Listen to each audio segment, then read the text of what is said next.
Jau 7. gadu Latvijas darba devēju konfederācija kopā ar uzņēmumiem un profesionālajām izglītības iestādēm īsteno Eiropas sociālā fonda un valsts budžeta līdzfinansētu projektu par darba vidē balstītām mācībām un praksēm uzņēmumos. Esam ieradušies 1993. gadā dibinātajā uzņēmumā Lexel Fabrika. Uzņēmuma pamatdarbība ir elektronikas un elektroinstalācijas piedarumu ražošana. Tā īpašnieks ir starptautisks koncerns Schneider Electric, pārstāvniecībām vairāk nekā 130 valstīs. SIA Lexel Fabrika ir Schneider Electric grupas uzņēmums, kas ražo Latvijā dažādas sarežģītības elektronikas produktus gan lieliem datu centriem, gan mājsaimniecībām. Schneider Electric ražošanas uzņēmums Latvijā aug, paplašinās un attīstās. Mēs ražojam ar vien sarežģītākus produktus, kas, protams, prasa sarežģītākas zināšanas un prasmes no mūsu darbiniekiem. Tāpēc mums ir ļoti svarīgi piesaistīt profesionālo izglītību iestāžu audzēkņus un jau darba vidē paplašināt viņu zināšanas, kā arī iedot novitātes nozarē. Uzņēmumā strādā 400 darbinieku un pastāvīgi arī ir audzēkņi darba vidēs balstītās mācībās un arī praksēs.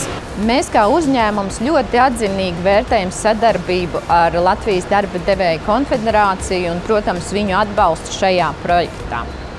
2021. gadā mēs saņēmām atzinību nominācijā Labākais darba vidē balstītu mācību uzņēmums. Projektā darbojamies kopš 2017. gada. Nodrošinām darba vidē balstītas mācības un prakses.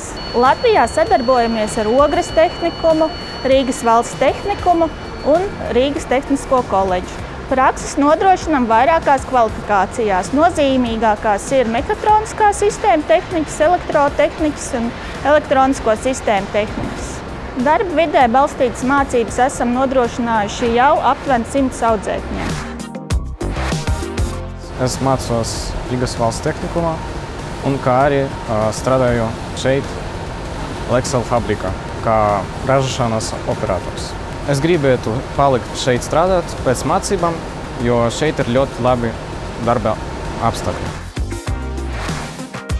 Šeit esmu nokļuvis kā praktikants. Es biju studējis Ogres tehnikumā no 2017. līdz 2021. gadam. Kā savu gala prakses vietu es esmu izvēlējies tieši šo uzņēmumu.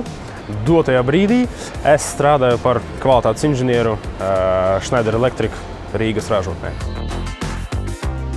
Es nonācu šajā uzņēmumā projekta ietvaros. Viss aizsākās ar to, kad es studēju Rīgas valsts tehnikumā 4. kursā kā loģistikas darbinieks, apgūstu savu profesiju. Praksē pavadīju 6 mēnešus. Mēs katru dienu augam kā kolēģi un kā uzņēmums. Projekta mērķis ir palielināt profesionālās izglītības iestāžu audzēkņu skaitu, kuri uzņēmumos īsteno darba vidē balstītas mācības un mācību prakses. Rezultātā 85% no projektā iesaistītajiem audzēkņiem, kuri ir ieguvuši kvalifikāciju, ir nodarbināti uzņēmumos Latvijā. Pateicamies uzņēmumiem un profesionālajām izglītības iestādēm par sadarbību.